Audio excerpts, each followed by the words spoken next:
what this method shows is that the mixing engineer actually creates the fiction of a space and time that goes beyond the intention of the artist.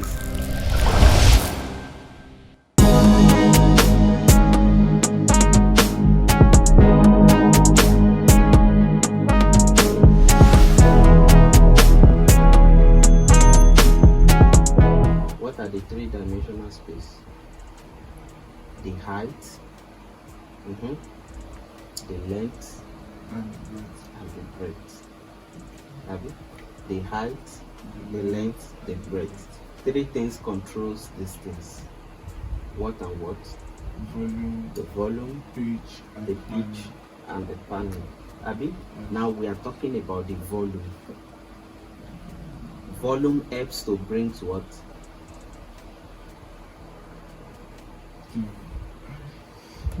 It helps to bring either forward or backward. Abi? So if you want something to be up front, you control that by the volume. If you want it to be behind, you control it by the volume. So front and back. Pitch regulates what? Up and down. The height, up or down. Abi? In the three-dimensional space. Then panning left and right through the length. Okay? Now we are focusing on volume. What is the unit of measurement in volume? How do you measure? How do you say this one is louder than this? The unit of measurement is decibel, which is dB. You see? So anywhere you see dB, it means it's talking about volume. Then yesterday I stated that volume is different from loudness. You understand? Yes. You increasing the volume does not mean the music is loud. You reducing the volume does not mean the music is not loud. So loudness is a different thing entirely when it comes to volume and loudness. So what you must know is that volume is measured in what? dB, Abi, and it helps to either bring a sound or a voice forward or what? Backward. Or backward. Okay? Now we talked about frequency range. And that is what you always talk about anything I say, you go and be measuring frequency. Frequency is a different thing. We say frequency is divided into how many categories? Majorly 3 categories. The what? The low, the mid, and the high. Right? Yes. So now we now said that there is an instrument or a device that is used to what? To control frequency. What is the name of that device? EQ, equalizer. Right? We now said equalizer has different what? It's different device, like I won't mention the name. They are like points at which you can adjust frequencies. What are those points called?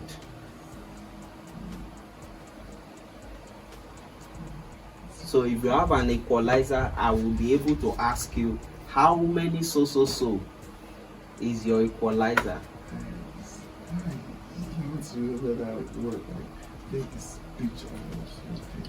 We call it bands. Bands. We call it bands, Abi. Yes. So we said an equalizer might have 3 bands. So those are the 3 points you use in controlling the frequency. So if it's having 3 bands, it means 1 band will represent the low, 1 band will stand for the mid, and the other will stand for the high. If it's having 4 bands, it means the mid is divided into 2. That was when we're talking about high mid and low mid. So there is a mid that is closer to the high, and there is a mid that is closer to the low. So in 4-band equalizer, it means 1 represents the low, the other one represents the low mid, another one represents the high mid, then finally you have the last one representing the high. Okay? Now you can have more bands. For example, if you are having 8 bands, that means 2 is representing low, 2 is representing low mid, another 2 representing high mid, another 2 representing high. Simple as that. So no matter the bands you have, you can just divide it with your imaginary eye. You can just divide that this part is low, this part is mid, this part is high. Okay, so you can have up to 32 bands of equalizer, you can have 64 bands equalizer. Then I now told you the advantage and disadvantages of having lot of bands in equalizer. So the ones that have much bands are more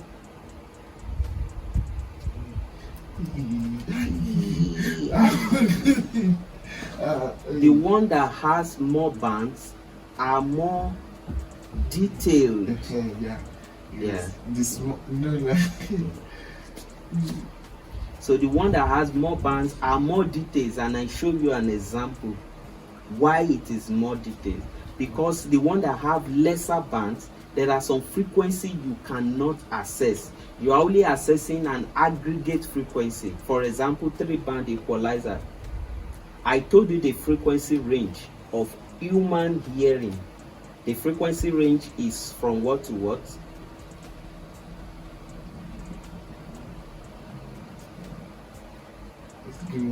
I told you that there are some frequency that human ear cannot hear.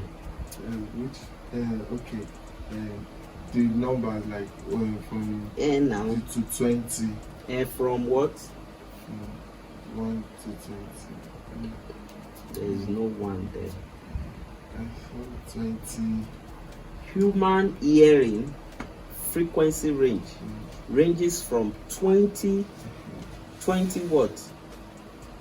Okay, let me start by saying what is the unit of measuring frequency. Just as the unit of measuring volume is dB, decibel, then what is the frequency for measuring frequency? The frequency. The unit of measuring frequency.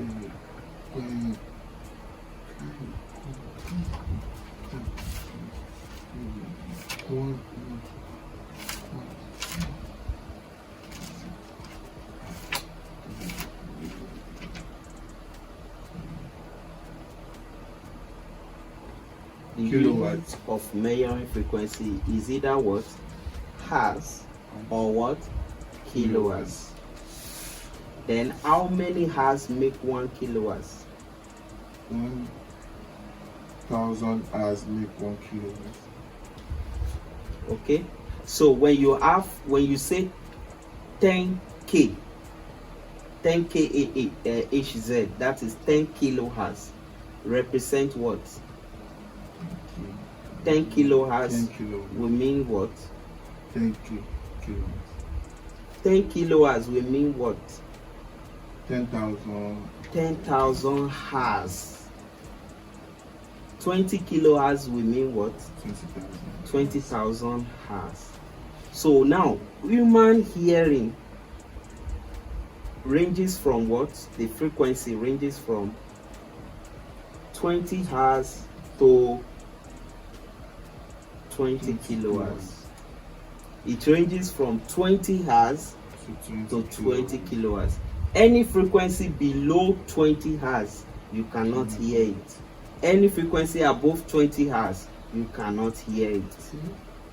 So in most of the EQ that you buy, you will see that the frequency will always begin from what? 20 hertz, and we always end at 20 kilohertz. Now we have some equalizer that does not begin from 20. Some might begin from 40, which means that you cannot even adjust any frequency below 40. Those kinds of equalizer are not detailed. It means if you need to adjust some low frequency, you won't want to use such equalizer because it's not giving you access to those parts of the frequency. Are you getting it? 20 hertz to what? 20 kilohertz. To 20 kilohertz. Then we've talked about bands. We've talked about the unit of measurement of frequency, which is what? 20 hertz. Frequency, unit of measurement. Unit. The unit is what? Hertz Hertz and kilowatt. or kilowatts. The units are what? Hertz and kilowatt. Hertz and kilowatts. Abi? And human hearing frequency ranges from 20 hertz to 20 kilowatts. 20 kilowatts. Then the instrument or device for adjusting or manipulating frequency is called what? Equalizer. The equalizer used to have some points to adjust the frequency. Those points are called what?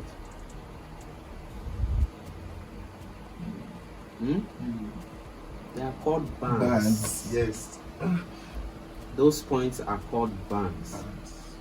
Then the more the bands, the more the bands, the more Kilowatts. the bands, the more detailed Okay. the equalizer. The lesser the bands, the less detailed the equalizer. Let's review it again. We're talking about frequency.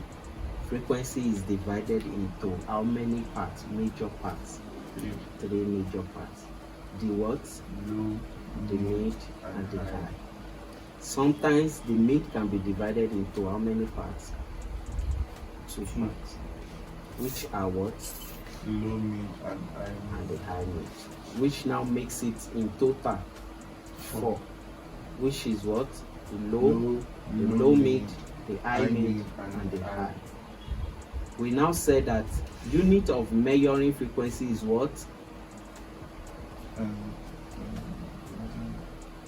Details. Unit of measuring frequency. Okay. 20 hertz and kilowatts. That's the unit. Why are you talking about 20 when we are talking about units? Unit of measuring frequency is what? Hertz and kilowatts. And we said human hearing ranges from 20 hertz to 20 kilowatts. Abi. Then we said the device used in manipulating frequency is what? Is called what? The device used in manipulating frequency is called what? Equalizer. Equalizer used to have some points in which you can adjust the frequencies. Those points are called what?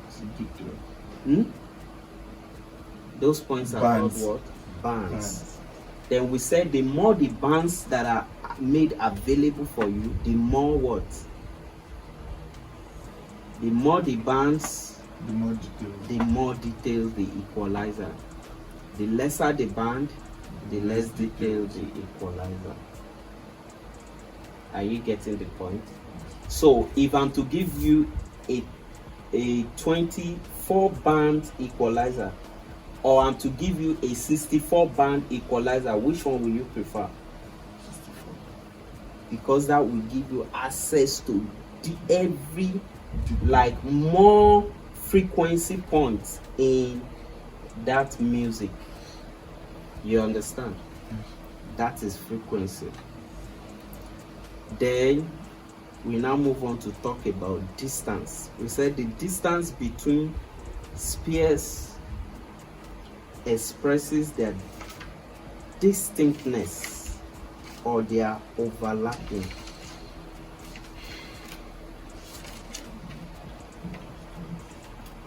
So we were talking about each voices being represented as what? A sphere or a circle, right? So now when you have, for example, the lead vocal, which is here, then you can have the kick, which is around that point. But the lead vocal is not positioned on the kick. Abi, the kick should be, is it at the middle or down or up? Is what? Where is it? The kick. Right.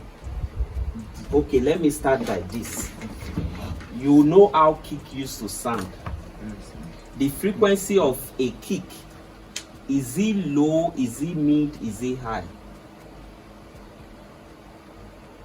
High. No. Kick. It's low. The frequency of kick is low, right? Now, talking about three-dimensional space, okay? We are trying to place each voices in their frequencies. In three-dimensional space, we talked about what? The length, the breadth, and Height. the height. Abi? Yes. Now, what controls the height? The height is controlled by pitch. Good. Now, going by the frequency of the kick, you said the frequency of kick is what? Is low. Good. Now, put that low frequency in the category of height, which is controlled by pitch. So where will the kick be? Is it up? Is it middle? Is it down?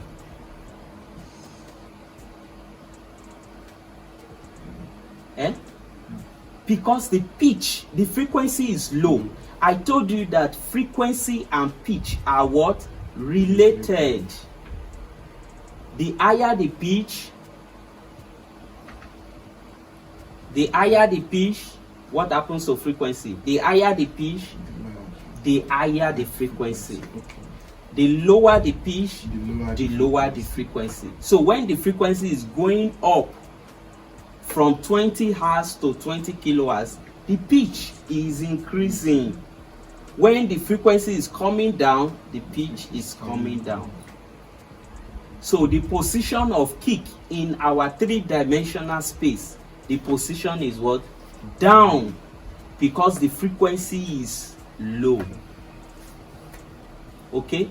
So when we were talking about focus and surround, we said focus are centered. Focus are those voices that drive the song, right? Now, one of the instruments that is likely to be focused is what? The kick. So, since the kick has a low frequency, it's placed down, but it's going to be, is it by the left or right? Where is it going to be? By center. By center. So that means this is our three-dimensional space, right? Yes. Now the kick is going to be positioned down and is going to be positioned at the center, not by the right or by the left. Are you getting the gist? Yes. Now our lead vocal supposed to be, is this surround or focus? Focus. It's supposed to be focus. Now, what is the pitch or the frequency range of our lead vocal? If you have to categorize it, is it low, is it mid, is it high?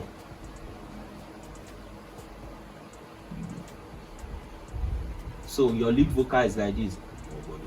No. So what is the frequency of So your lead vocal is like No. so what is it? It's mid. It has an element of mid and it also have an element of high. So you are talking about high mid is like a range from the mid to the high. That is the placement of your lead vocal. Okay? And we are representing all of them by a sphere, like a circle, right? Yes. So the kick is here. So now, in the category of pitch, when we are talking about the height, where will your lead vocal be?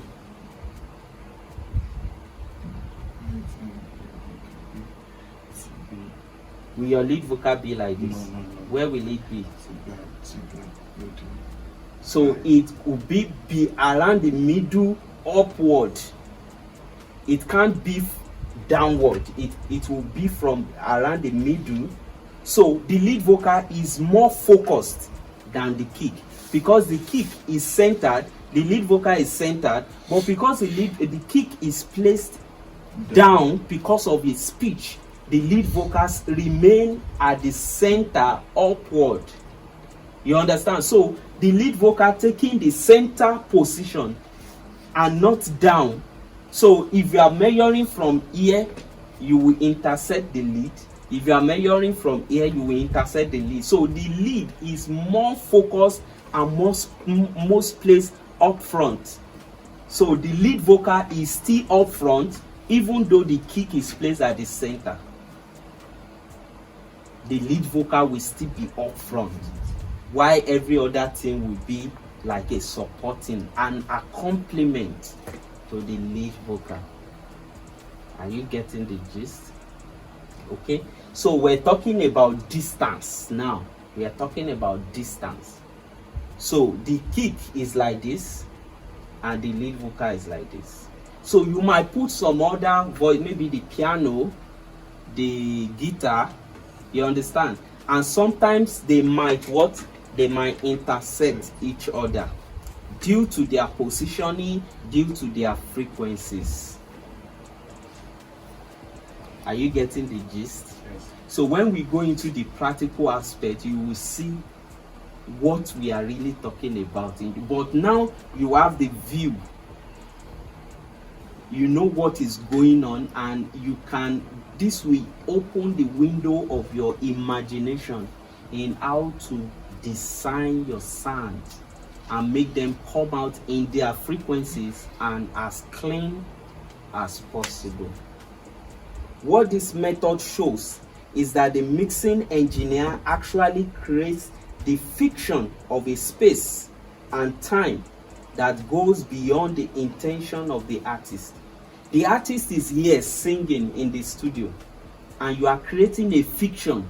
You are putting the artist on a stage, and you are imagining people listening to the artist. You are creating some group of backups around the artist, and you are positioning the instrumentalists that are playing for the artist. And at the end of the day, those instrumentalists even play separately, and the lead vocal even sang separately, and is even singing in the studio, not in an open space. And at the end of the day, you design these sounds and bring them together, position them properly in a way that when the listener is listening to it, the listener does not have the idea or the kind of mindset that the artist was actually in the studio.